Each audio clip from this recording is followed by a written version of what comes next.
In the Heart Sutra, and good evening, everybody. So everybody know, we had a sort of huge problem in Nepal. So it is happened by the natural disaster, and we should have a kind of motivation for this class in order to help, in order to benefit all sentient beings, and particularly the Nepali and Tibetan and also the Indian people who facing the tragedy. And also, so Buddha Shakyamuni, he always talked about the impermanence. So the impermanent is the beginning of practice, beginning of the study. When you have a sense of understanding of impermanence, then you feel, then you think, oh, I should need to do something. So it is so important to, always remember impermanence. And also we shouldn't think, our life is certain. Because someday we think, oh, today I'm okay because my physical body is very healthy, and I don't have a particular kind of, sickness. And also we think, oh, today the weather is so nice, but we never know what will happen in next few minutes. For example, the people who, were in the Mount Everest base, at that moment, I think everybody were very happy because the weather was so nice. They never think, so we're going to have this kind of big problem. As a Buddhist, we always have to practice impermanence. Impermanence, all the conditioned phenomena, as well as you should think I am impermanence. My love is impermanent. My things are impermanent. Also, you should, be ready to face any kind of external tragedy, also the internal tragedy. If you are always ready to face any kind of problem, then when you, really facing the problem, that moment, yes, we know we are facing the problem, but you never feel so upset. You never feel I'm so, sad, because you already have a, kind of the idea how to face any kinds of problem. So this, when we talk about the the tragedy or problems, so we look at there's a generally problem. So all people are aware, all people could understand, and there's another problem, more subtle. Most people don't aware, which is the problem in the samsaric, the subtle problem. So as a Buddhist practitioner, as a Buddhist follower, so we are not just trying to avoid the general problem. Also we try to avoid the subtle, the problem of the samsara, problem of the dukkha. So we cannot avoid the problems of the dukkha, problem of the subtle suffering, just the simple methods. It cannot work. So we need, the deeper and the methods. We need the right and the perfect methods in order to avoid the dukkha and the subtle dukkha.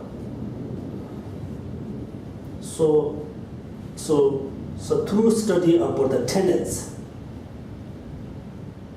then we going to learn little bit how we can avoid the subtle, very subtlest level of the suffering, very subtle levels of problem. So we should have good motivation in order to benefit all sentient beings, particularly the people who are facing the problem right now. So today we have the copy of the tenets, because this is there's a root of the tenet, also the commentary on the tenets. So I just put a mark. So there's a two kind of burger, bracket, the beginning and end. This is the root text. Okay, so first I will just introduce very briefly the first kind of one sentence is kind of salutation to Buddha Shakyamuni. Page number 145, the beginning 145, right? 145. Correct. These are just four lines, or the one kind of sentences is kind of salutation to Buddha Shakyamuni. So this when you look at the sentences is so nice. For example, he said, the snow mountain of true marvelous collection of merit. The merit which is wisdom and compassion. So in order to achieve not only nirvana, in order to achieve the Buddhahood, so then we need to accumulate merit, two types of merit. So without collection, or without accumulate true merits, so we're not going to achieve Buddhahood. So that's when Buddha Shakyamuni already accumulated or already collected the two types of merit. So the merit put as an example of the mountain. There's a snow mountain. In order to melt the snow mountain, then we need the snow mountain needs kind of heat, right? When the sun rises on the snow mountain, then the snow melted, and then we have a lot of water on the ground, on the land. This means the two types of merit put example as an example of mountain, snow mountain. So, and the great compassion is put example as a warm or put as a heat. And because after Buddha Shakyamuni or all Buddha achieve Buddhahood, then all Buddha always helping for all sentient beings, because the Buddha had sense of great compassion. So among the study partner, somebody has a good knowledge, somebody has a good experience. If you have sense of great compassion, then you are always willing to share your knowledge, your experience with others. So the great compassion pushing you to do something. That's why, in order to achieve Buddhahood, so the people have to develop bodhicitta. In order to fully develop bodhicitta, the person have to develop great compassion. So Buddhahood is not there, the goal or achievement. The benefiting or helping for all sentient beings is their kind of aim and their goal. In order to helping all sentient beings, then the person have to achieve Buddhahood. In order to achieve Buddhahood, then the person have to accumulate the marvelous, immense of merit. It is not just enough, accumulating merit. Then the person have to practice great compassion as well as the wisdom that we call true methods and wisdom unanimely. When you have a sense of great compassion, you will become very, loving, nice, and honesty, right? Honesty person. Honest person. It's just not enough. Then you need wisdom. If you have really good wisdom and good knowledge, then you become a very wise person. Then you can see the right and wrong, as well as you become very the loving, the wonderful person. For example, when the bird, when they want to fly from here to there, they want to fly far away. The bird really need two wings. One wings, they can fly a little bit there, then they clap. So only great compassion is not enough. Only wisdom is also not enough in order to achieve Buddhahood. That's why he's showing, in order to achieve Buddhahood, that you need to practice great compassion and wisdom.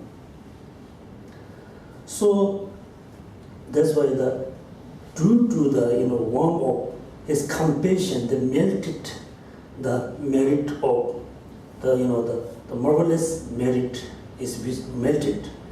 So the water is take example as a Tenet. Because when the snow mountain melted, then there's the snow mountain melted from the Mount Kailash, months over. Then there's a four water in India, right? The four water takes put example as a four schools. This means we have a four school due to giving teaching by the Buddha Shakyamuni. Four school put example, the four waters put example as a Tenet. There's a four waters, then just look like there's a four schools. Four school of Tenet. So the first the sentence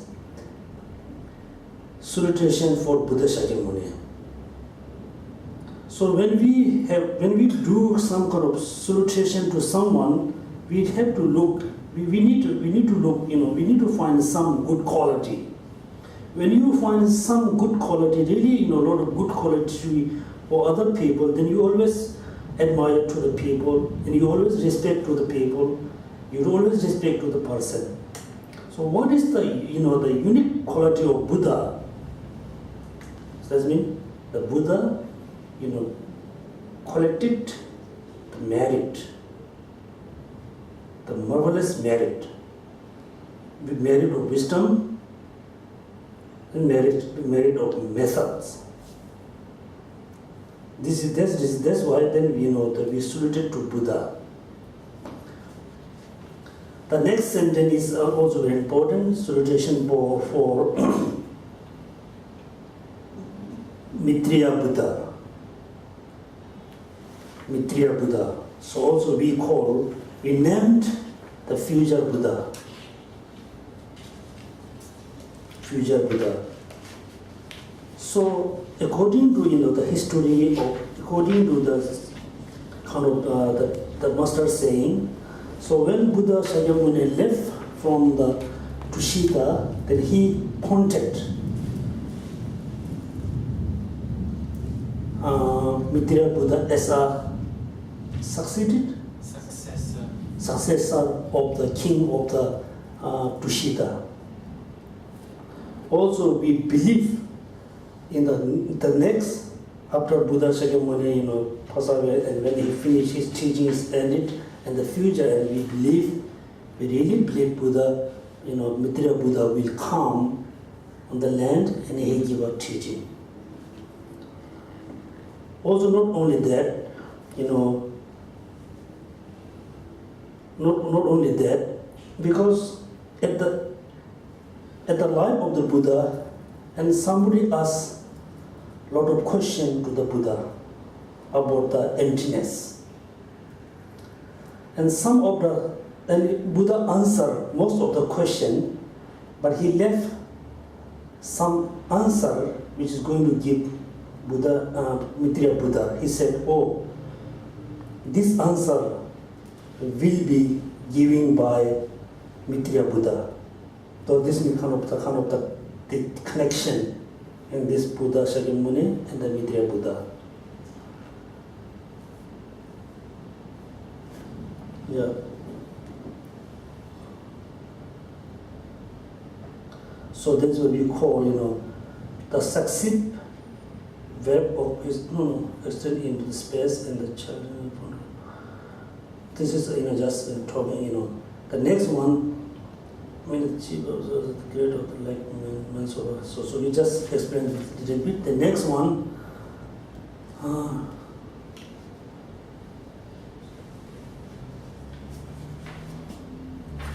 Then there's a lot of, I think, explanation. The next one, so where is the, so now can you see which sentence started? Salutation for Manjushri.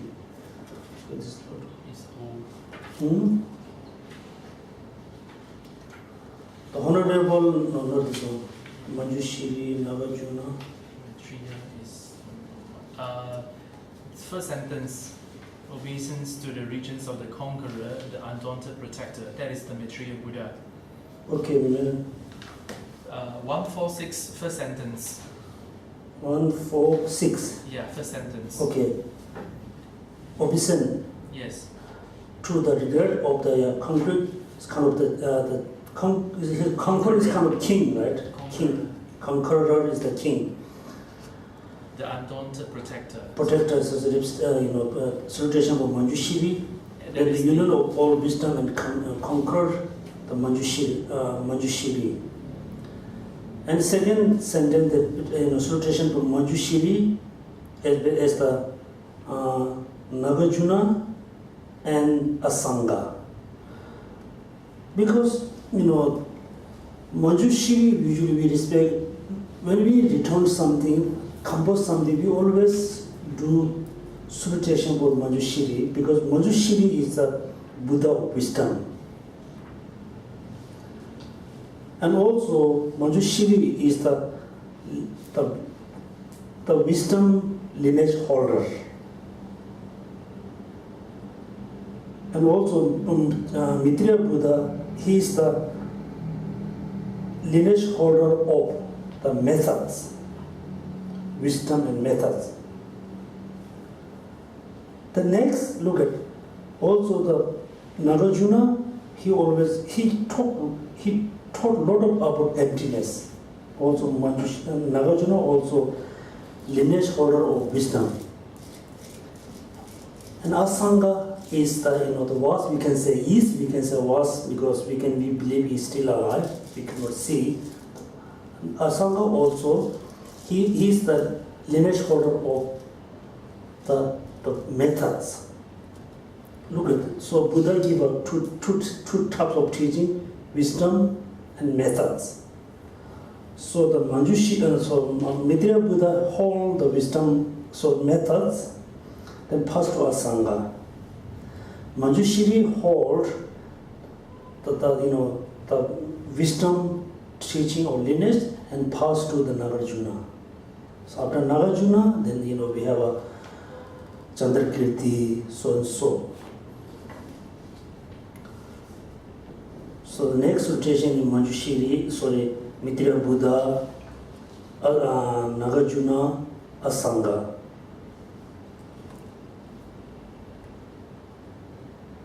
The last one in salutation for the Tsongkhapa and his two men disciples.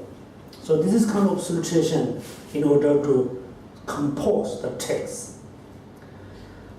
Also, according to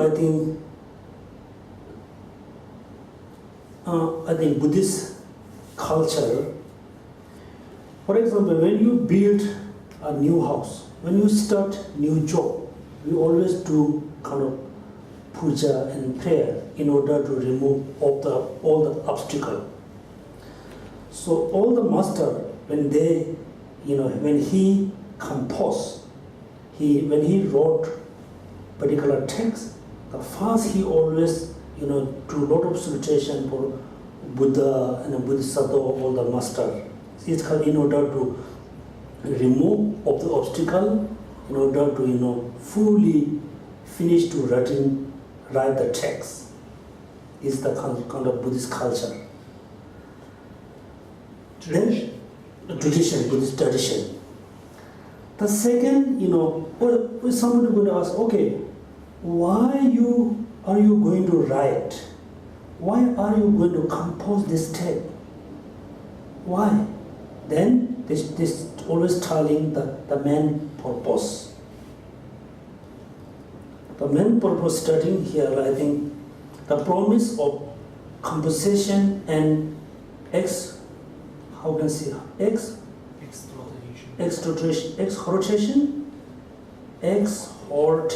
right? To listen. That's mean, when he said to kind of the promising of the compassion, also showing you must have a kind of motivation how to listen the teaching. So he said, it is presentation of tenets is understood. That means after presentation of tenets, when you understood the meaning, one see all the different attributes of outer or maybe non-Buddhist, inner in the Buddhist teaching. Because he said, I'm going to write these tenets because the person who study the tenets, then he or she, the person going to understand, the Buddhist tenets and non-Buddhist tenets, and the Buddhist teaching and non-Buddhist teaching. This is the main reason to, for writing or composing these tenets. Not only that, and check on the aspect of the best of proponents, because a proponder among the countless scholar. That means when you understood the differences between, the Buddhist and non-Buddhist teaching, tenets of Buddhist and non-Buddhist teaching within the Buddhists, there are four schools. Also, if you understood the differences between four schools, then you will become very kind of scholar. Then you will become very good proponents, right? Proponents. Then you are become very master in front of countless scholar.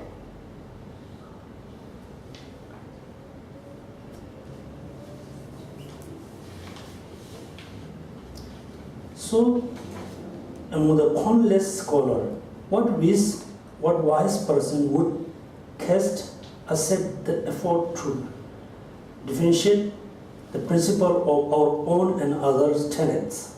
This is the reason, so writing why he is Jimmy Wambu going to write this kind of the text, because this is the reason. So, sometimes also within the Tibetan, among the Tibetan monks and people have been saying, oh, you don't have to study all these tenets. It's kind of useless. You don't have to study differences between Buddhist tenets and non-Buddhist. They said it is useless. You just study what you need to practice. Some monks and nuns, even some Tibetan people have this kind of criticism.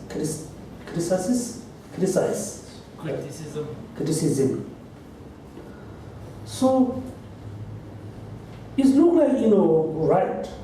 For example, when I have a really strong headache, I don't have to buy all the medicine. I need to buy the simple medicine which able to cure the headache. So why you have to study difference either the Buddhist tenets and non-Buddhist tenets? You just study about Buddhist tenets and you just select which is important for you. It's enough. But it's not enough. The answer we said no. Even though we are Buddhist, but within our mind, within us, we have so many different types of mind. someone is affected by non-Buddhist in the previous life. Also, we have a lot of wrong perception, wrong view. So, in order to remove the wrong view, that we have to understand the right view. And this what we call the wrong view is we call the non-Buddhist view. Or also said, someone said, no, in Tibet, we don't have a kind of non-Buddhist. This is not the explanation about non-Buddhist school, the view is the useless, not important. Then the one master said, yes, we know in Tibet we don't have a non-Buddhist, but there's many people have a non-Buddhist view, right? Non-Buddhist view. That's mean when we look at the particular object, we can see the object exists as a permanent. That means this is the wrong view, then we call this a non-Buddhist view. This is the right wrong view. So that's why even though as a Buddhist we have to study about non-Buddhist school, we have to study about a non-Buddhist. Otherwise we don't understand our own view. Also, if you don't understand the non-Buddhist teaching, non-Buddhist view, then you cannot see the good value of Buddhist teaching. You cannot see the good value of the right view. Also, you shouldn't think, it's too much, I don't have to study about the non-Buddhist. So, and there's another question, okay, you don't have to compose this Tenet's text, because there are so many other texts. The answer that he said, so what was person would, the next one, therefore, I'll briefly put, I will briefly put forth a presentation of tenets in order to provide for those whose loss is similar to mine. Those who seek clear understanding, they should listen respectfully. That means that he's saying, no, because I'm going to compose this text in order to benefit the people who are very similar, ability, who has the same ability as me, as mine. That's what saying. There are so many, different texts about the tenets. So he's going to put the essence. He's going to put very simple way to understand the tenets. This is the main reason he composed these tenets. The last sentence, those who seek clear understanding should listen respectfully. So, so each time when you offer something to Buddha, Dharma or Sangha, you must offer with the due respect. When you give very simple food and clothes to the beggar, to other people, you give with the very respectful. Special when you listen Buddhist teaching, you must listen with a very respectful and with a very clear kind of, the vision. Here said, those who seek clear understanding should listen respectfully. That means, so when you listen to teaching, you need a kind of three important things. One, you should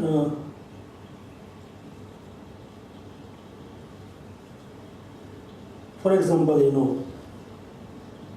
when you need a water, you need the clear pot. The pot must be very clear, clean. If the pot is not clean, when you pour water in the pot, then the water become, contaminated and unclean. That means when you listening teaching, when you do practice, you need a clear or good motivation. Otherwise, your practice not going to be very good. The second, the pot is clean, but if the pot has a hole, then when you put the water, it remains very short time, and then it has gone. That means, when you listen the teaching, when you practice Dharma, you need, you need good concentration. You need good mindfulness. When you listen the teaching with a mindful, then it remains with you for a long time. Then if the pot is really clean, the pot it doesn't have a hole. If you put the pot upside down, if you try to put water, the water never go in. Then when you listening teaching from the master, from guru, you need you shouldn't have an ego. Because that's why the Sakya Pandita said, you must get, you must listen teaching even though childish, when children. Like a children. Yeah, be childish, right? Childish. Right? Cherish? Yeah, you should be called children and childish. That means sometimes when you talk with the small children, innocent, most times they talk, nonsense. Even though you keep talking with them, sometimes you can listen good thing from the children. That's mean, whenever you receive a teaching, when you're going to attend a teaching, when you're going to learn something from someone, you shouldn't have an ego. Ego is one of the big obstacles in order to get good knowledge. So, that's mean it's a good motivation. It's listen respectfully, listen with the good motivation, listen with the egoless. So this is kind of motivation, how to listen.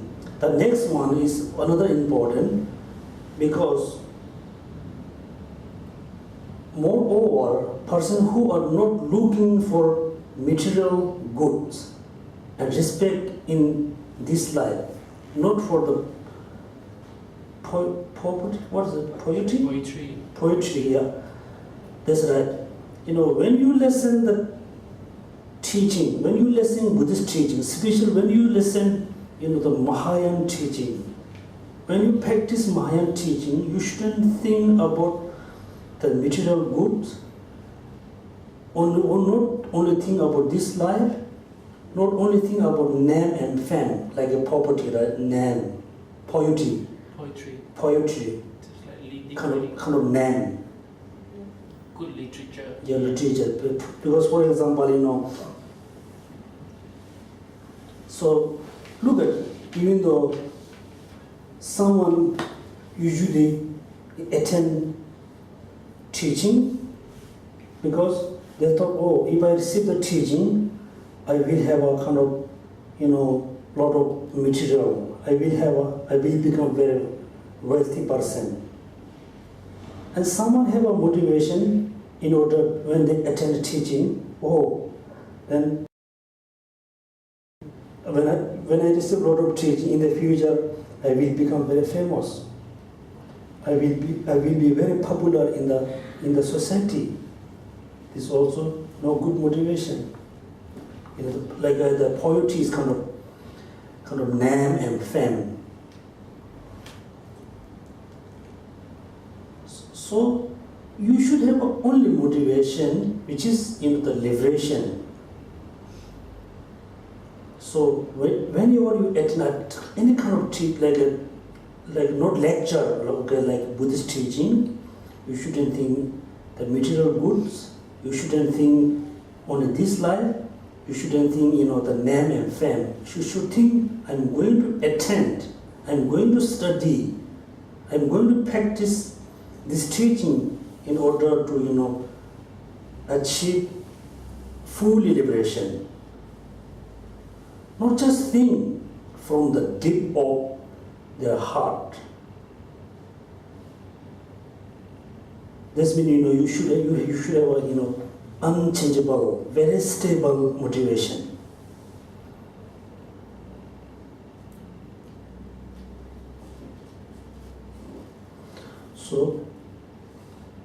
So depth of their heart must work at the means of understanding the correct view of selflessness. So in order to achieve, liberation, then you need to know the selflessness.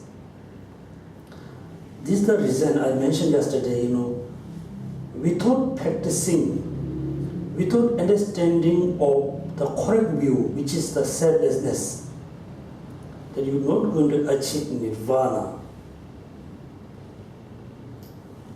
It is, in a very practical way. So, when you had a very strong kind of illness, so you really wish to, overcome, you really wish to cure the, strong illness, then what you need to do, you need to take a medicine. The medicine is kind of practicing selflessness. After you took the medicine, then you feel, oh, I'm relieved, I'm so happy. It's kind of liberation.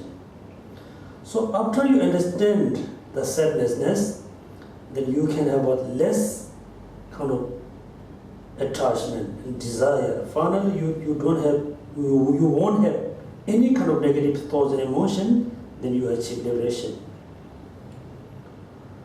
No matter how much you have, realized love, compassion, and altruistic aspiration to enlightenment. If you are without the profound view of selflessness, you are unable to remove the root of the suffering. That's why, in order to achieve liberation, practicing selflessness is very important. Because you look at even though the compassion can be coexist with, ignorance. The love also coexists at the same time, in the same level with ignorance. The altruistic also able to coexist with the ignorance. But the selflessness never ever able to coexist with the ignorance at the same amount. That's why Midra Buddha said, the compassion, love, able to coexist with the ignorance. That's why compassion cannot, reduce the ignorance. Love cannot reduce the ignorance. They cannot cut the root because they live, they coexist.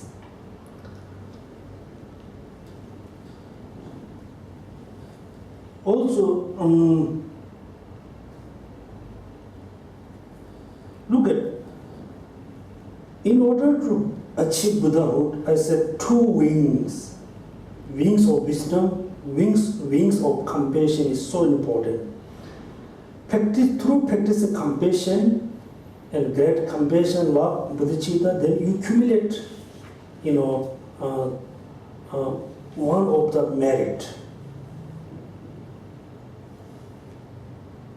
And practicing through wisdom, then you are able to reduce, you are able to cut the ignorance. So ignorance is kind of belief, not only belief in the practical, it is truth. The ignorance is the root. So in order to achieve liberation, then we need to cut the root. That's why one way as a Buddhist we believe very simple way, just praying and chanting, reciting, this kind of enough. These are enough for us. We believe, but it's not really enough. And also, there's a Buddhist, there's a non-Buddhist within the human being. As a Buddhist, I said, we have a kind of very important achievement, very important goal, which is Nibbana or Buddhahood. So it is not easy to achieve. We cannot achieve the Buddhahood and Nirvana in a very simple way. Also, I mentioned many times, you shouldn't think, I cannot, because it's so difficult. Yes, if you don't try, if you live just simple way, it's so difficult. If you try, why not? In the past, many people, already achieved Nirvana, already achieved Buddhahood, they already developed great compassion. Why not you? You may include me. You shouldn't think it's so difficult. You should think, yes, it is very possible. Because, we believe, the all sentient being has a Buddha potential. Doesn't matter male and female, doesn't matter rich and poor, doesn't matter, young and old and very young, child or children. Everybody has a potential. It's wonderful. If you try, if you try to awake the Buddha, potential, yes, you can. You shouldn't think I cannot. That's why the selflessness. Also, you can in the Madhyamaka point of view, you can think in the emptiness. So look at this very nice way saying,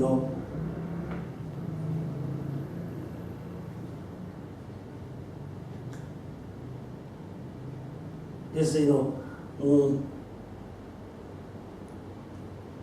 for no matter how much you have interrealized love, compassion, and altruistic aspiration to enlightenment, if you are without the profound view, which is emptiness, because according to the Madhyamaka point of view, emptiness, selflessness is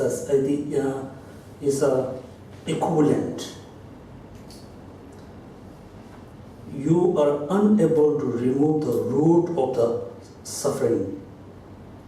So then there's this, the short another explanation is not really root of the text. Is showing the differences between love and compassion, which I mentioned in the last time. Then next, I put the mark.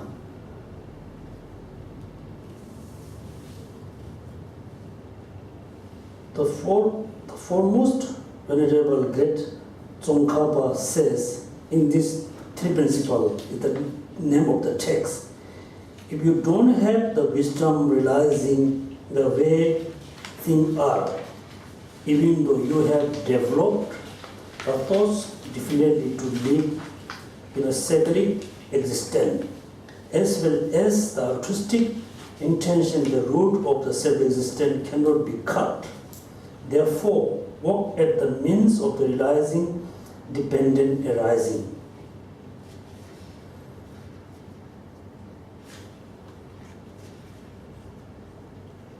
So, this is the Tsongkhapa says, if you don't have the wisdom realizing the way things are, even though you have developed the thoughts definitely to live the secular existence, as well as the altruistic intention, the root of the sacred existence cannot be cut. So it's same, it doesn't matter how much you practice great compassion, love, altruistic, you're not able to cut the root of the existence. If you think you are able to cut this kind of, you have a kind of the wrong perception. Therefore, walk at the means of the realizing dependent arising. So in order to understand emptiness, you must, understand the dependent arising.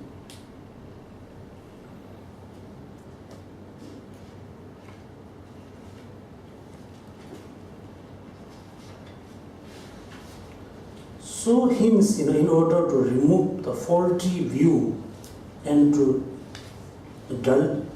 delineate, or how can delineate the gradations. Yeah. So that's why, in order to understand the right view, then you have to kind of remove the faulty view. And also, when we say selflessness, there's a the different level of selflessness. So after you fully study the tenets, then you can able to remove the faulty view. Also, you're able to understand the different level of selflessness. Gross level or subtle level. So that's why I will give a brief explanation of our own and other presentation of tenets. This explanation has two parts: general teaching and detailed explanation. That means he's saying, I'm going to explain the tenets in briefly, and then I will explain in generally, then I will explain in the more detail. So I think we already talked this thing yesterday. So the first we just brief kind of the introduction, why he had to compose the text, what is the purpose, how you can understand selflessness. This just finished the brief introduction about his motivation. The next one, tenets in general. Our own and other tenets in general. The expression tenets, also the terms of the tenets. So somebody has a doubt. So they thought, the name, the expression of the tenet is not, it's not kind of coming from Buddha. It's not, mentioned in Buddha teaching. It's just maybe his own idea. Then he said, no, the expression tenets, the Tibetans say dupta. English they go siddhanta. Sanskrit siddhanta, like Tibetan dupta. English tenets, I'm not sure the tenets are the correct or not, but most people use the tenets. It's not my own verification, because it was mentioned in Buddha's scripture. The name of the scripture is the Descent into Lanka Sutra says. I mentioned yesterday, that there's a text named Descent into Lanka Sutra. So that's why even the Sri Lankan people believe Buddha Shakyamuni came to Sri Lanka, spent maybe a few months. If he'd never been to Sri Lanka, then there's no text which is descent into Sri Lanka Sutra. But some other people have been saying, no, he never been to Sri Lanka, but he went to the same name of Sri Lanka. There may be in part of India, there's a maybe name of Sri Lanka. Also, many Nepali people believe, the Bodh Gaya, the Varanasi, the vulture pig is the fake one. They thought, no, Buddha was born in Nepal. He spent only in Nepal. He never been to India. That's why when you go to Nepal, there's a Bodh Gaya, there's a Varanasi, all holy place in Nepal. And also in historically, I think the Bodh Gaya, I think it is the kind of is the right place where Buddha Shakyamuni, attained nirvana. We had Buddhahood, but we really don't know which place was the right place, which is he gave us the first teaching for noble truth. Within Varanasi, there's two different places. Some Buddhists say this is the right place, some Buddhists know that is the right place. Also the vulture pig, also we really don't know. I think because why I am saying, the Bodh Gaya is the right one, not mistaken one, because I think most of you visit the museum next to the stupa, right? There's the museum. No. No? We just go to the stupa and never go to the museum. Oh, yeah. Because there's a kind of, what we call the fans around the stupa. There was one fence around the stupa, after collect all the stupa, and the Indian took all the pillar in the museum. When you look at all the pillar, there's a very clear kind of the history about the Buddha tree. Before there was just tree, and the people put it the fence, and many people come to do puja. All the history you can see in the pillar. Otherwise, we really don't know the place where he gave a first teaching. We really don't know where he gave a second teaching. And we really don't know exactly where he was passed away. But in one place. That's why the descendant into Srilanga Sutra says, my doctrine has two modes, at once advice and tenet. To children I spoke advice, and to yogi tenets. I hope you remember, yesterday I said, the follower of the Buddha teaching, there are two types of people, two types of group. Some follower just follow the Buddha teaching, just the teaching took as an advice. For example, when the mom said to the children, you shouldn't eat this is a poison, the children, the children won't eat the fruit. They thought it has a poison. There's another group, the people who follow the Buddha teaching.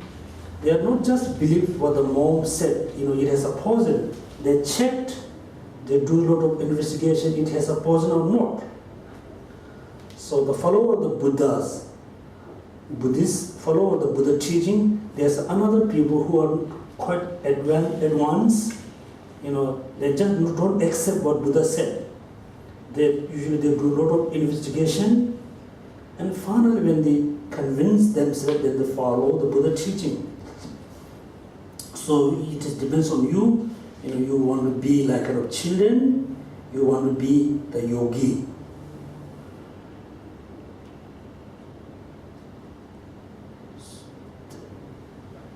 Quite understand? Right? So look at, within the, even the Singapore Buddhist, within the, your friends, you can see some people just accept what Buddha said in the teaching and just follow day-to-day life. Somebody have a kind of, when they receive the teaching, when they're listening teaching, somebody got automatically did a doubt. Then they thought, oh, it may be right or may be wrong, maybe truth or maybe false. Then they do a lot of kind of study. The finally they can understood, right? Oh, this is right, I must practice, I must accept.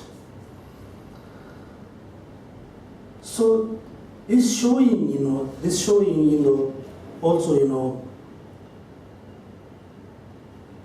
I mentioned yesterday, the last class, if you just wish to, avoid the unfortunate life,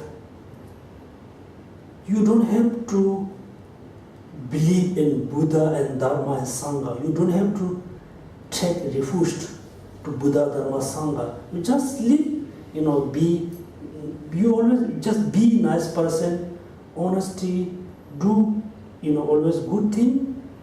Then you will be able to avoid the unfortunate life. Because you committed good karma every day. Second, if you not only wish avoid, overcome the unfortunate life, you choose to, even though, look at, we wish to, I said, everybody have a really strong wishing. Also, we're doing a lot of prayer. Oh, I wish I was born in, another life as a human being, good human being. But when you think about the human life, we have a lot of problems. We have a lot of suffering. Everybody kind of, fed up with the human life.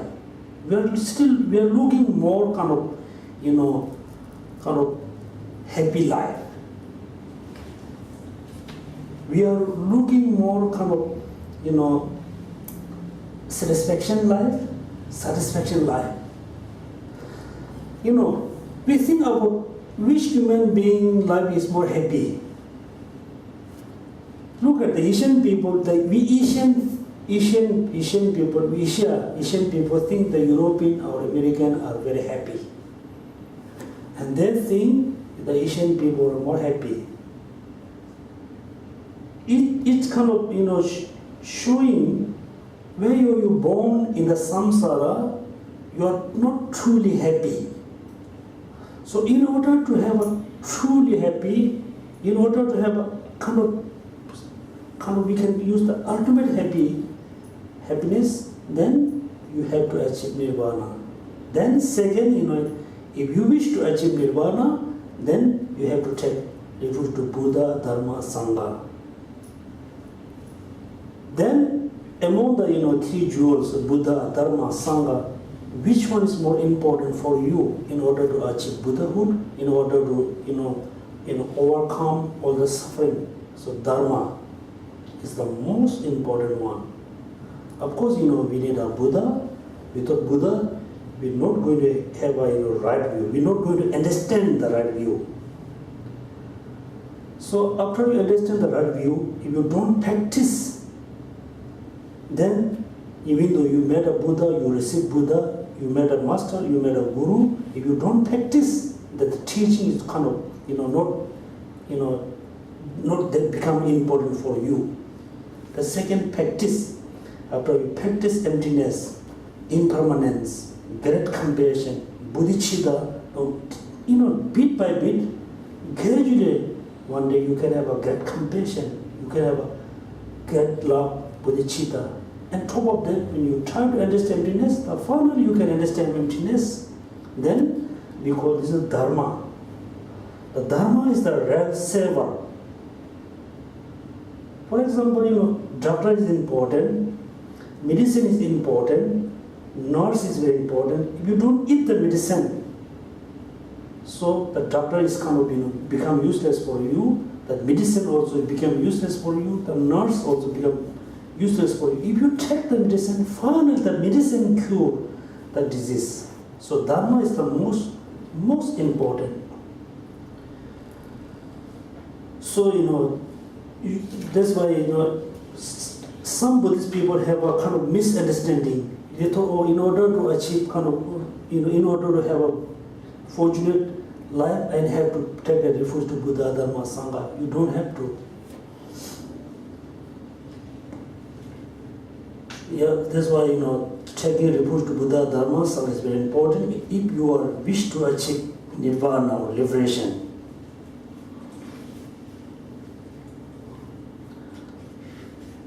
So the follower of Buddha, it has two modes or two types. advice and tenets. The people who just follow the Buddha teaching and advice, and we call the person, the people are children. The people who just not just accept the Buddha teaching and advice, and they do a lot of research study, and finally when they follow the Buddha teaching, when they accept Buddha teaching, then we named the person as yogi. Was a yogi, and yogi. So also, when you hear the name of yogi, you should think the people playing a lot of yoga. Not really. If you call yogi, practitioner, good practitioner, yogi, because I think it's important to know when you say the yogi, because the yogi come from the root names of the yoke.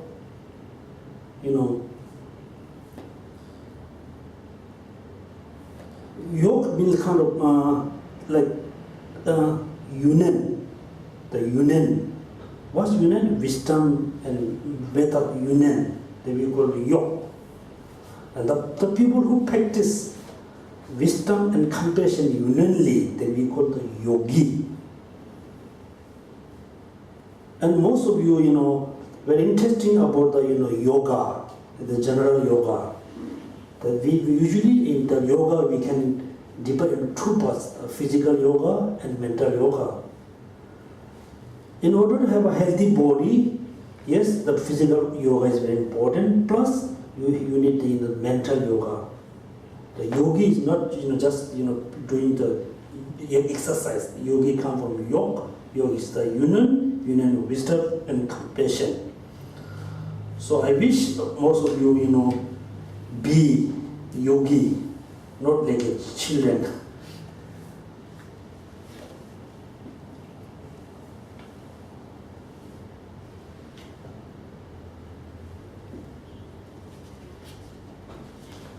Okay, so next one. So there's two types of the follower and further there are two types of person. They're talking about general. Okay, the second, that in generally when we divide the people, there's two types of group. Group of the people who their mind is affected by teaching. There's another group which is their mind is never ever affected by teaching. So the people who believe in Dharma, the people who believe in religion, so you must differentiate between Dharma and religion, okay? So we don't call the Hindu Dharma, we call Hindu religion. We never call Christian Dharma, we call Christian religion, Islamic religion. So Dharma and religion, the meaning is different. Also, the religion, also many people said, Buddhism is not religion. The religion means that someone have to believe in the creator and everything created by God. This is the meaning of the religion. The Dharma, there's a true meaning. Dharma. Usually we call that this table is Dharma. Everything is Dharma. The house, the light, everything is Dharma. All phenomena are Dharma. One meaning Dharma is, each phenomena, the smallest phenomena, the biggest phenomena, all phenomena has their unique entity. That's why we call Dharma. When I talk about the Dura, I said, when you compare two things, the two things never ever be same from every direction, every aspect. Never ever became same from every aspect. Because sometimes the two things have a same weight, the different color, same weight, same color, same shape, but within the thing, the substance are different. So that's why the all phenomena has their own unique characteristic. That's what we call dharma. The second, when we say the meaning of dharma, I said, dharma in Tibetan we say chö, sangye Buddha, dharma chö, sangha gindun. When we say dharma is chö, means chö means like a change. When we say you must practice dharma, that means I'm saying you must change your way of thinking. You must change your perception. You must change your motivation. You must change everything. For example, there's a patient, the people who have a lot of kind of sickness. The person really want to, cure this kind of disease. Then he have to change the habit. The person have to change the food, habit, everything. Look at it. We don't know how long we've been in the samsara. We never know. It's countless. We've been again. In the future, we will again in the samsara. If we change, totally the way of thinking, the perception, the motivation, everything, then when we hope, we will be different than now. If you change little bit, if we don't change everything, then we become little bit different, not totally different. So look at all the Buddhas, Manjushri, great Manjushri, Buddha, Shakyamuni, Amitabha Buddha, everybody, they are totally different from us. Why? Because they change everything. The way of thinking, the perception, the motivation, totally change, then they become totally different from us. And also, one of the very, practitioner in Tibet, he said, the dharma and the samsaric activity never coexist. If you able to practice pure dharma, then you have to avoid the samsaric action. If you're doing samsaric action, then you won't have a dharma practice. And also, what do we call Kadamba. I like this, the words. One of the Kadamba said, you just, left the society life, kind of, the human social life. The human social life. You just forget. You live the human social life and spend the dog life. Then finally you're going to achieve, the kind of God and goddess life. Understand? Yeah. Look at it. If I always try to be in the society, then if I don't like someone, I have to pretend I like you. I really like someone, I have to pretend I don't like you. I never be, honest person. So, in order to live in the society, someday you have to respect someone even if you don't want to. Someday you have to give lot of praising if you don't want to. This means within one day, we have to lie here and there. We have to lie, physically, mentally, or what we have to lie. This means you never become pure practitioner. That's why you have to live the human society, way of human society life, and have to live as a dog. When the dog hungry, they just come in front of you, just say, give her food. When they're full, they just leave. They never say thank you, right? And then finally, then you're going to have it's kind of the God and goddess. That's when finally you're going to achieve kind of nirvana. So that's why samsaric action, the practice of dharma never coexists. The pure of practice dharma never coexists, at the same time. So, the people, within the people, there's two types. One have affected by tenets, one is never ever affected by tenets.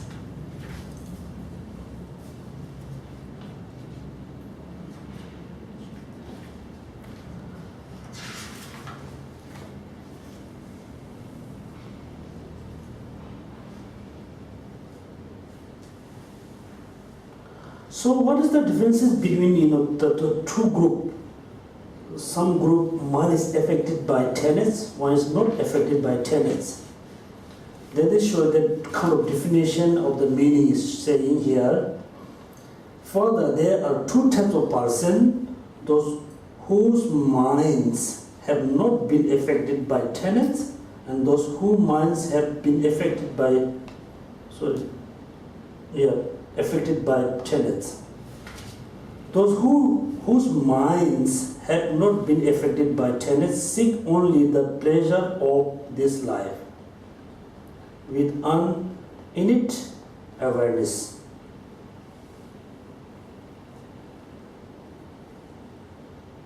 So, this kind of, not kind of definition is showing the what do you mean in the person whose mind is affected by tenets, not affected by tenets. They're saying,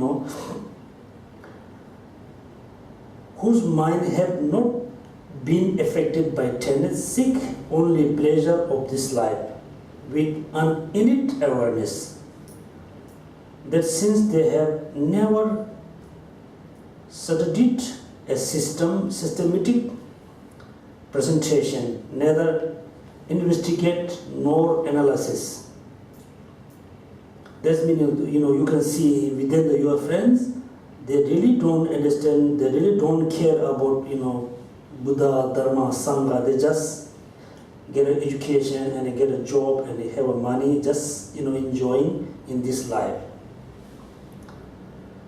So this kind of sense of enjoying this life is innate. Nobody teach you, you be, kind of this way.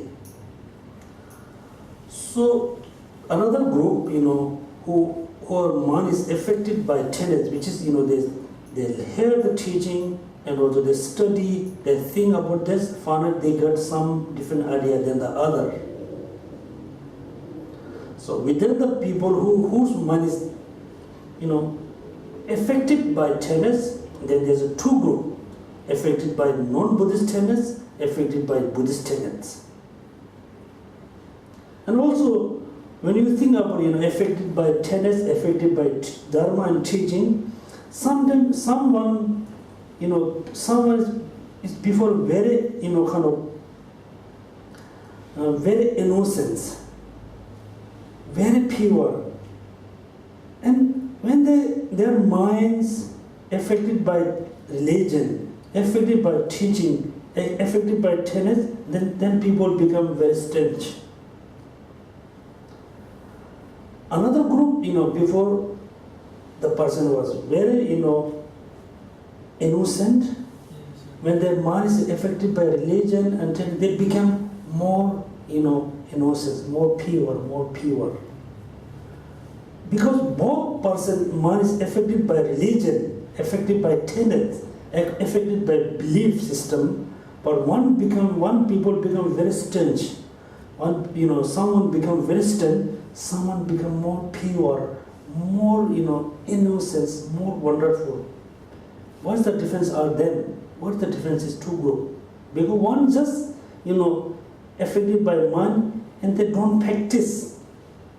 They don't practice and they got kind of very attachment on their religion, on their dharma. They never practice.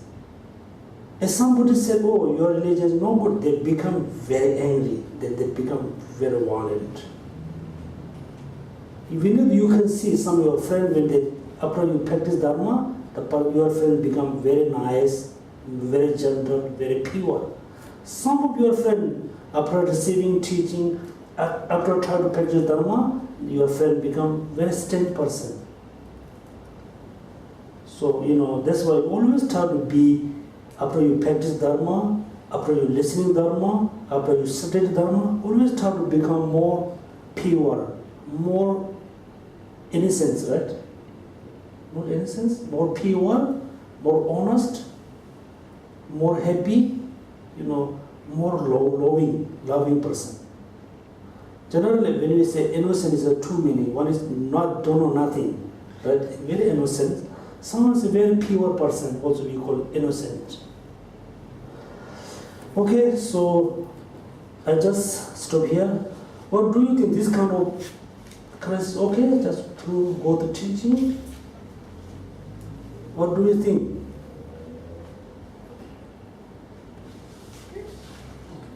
We have yet to go into the subject.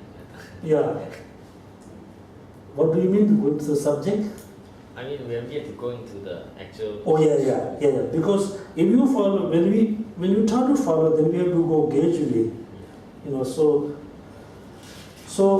also tomorrow, then I think we will start. There's a few pages about the non-Buddhist tenets. So what do you think? Do you want to just leave it or need a little bit introduction?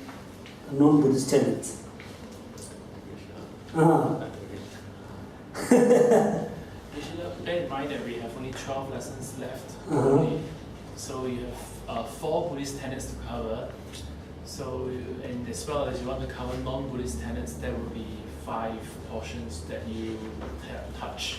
So we have only 12 lessons left. Yeah. There is like about 2 lessons per tenets. Non-tenets, non-Buddhist? No. You have 4 tenets to teach us the Buddhist tenets, okay, right? Yeah. If you want to touch non-Buddhist tenets, there will be 5 altogether. Yeah. So you have only about 2 classes per tenet. Is it sufficient to cover what you want to cover with us?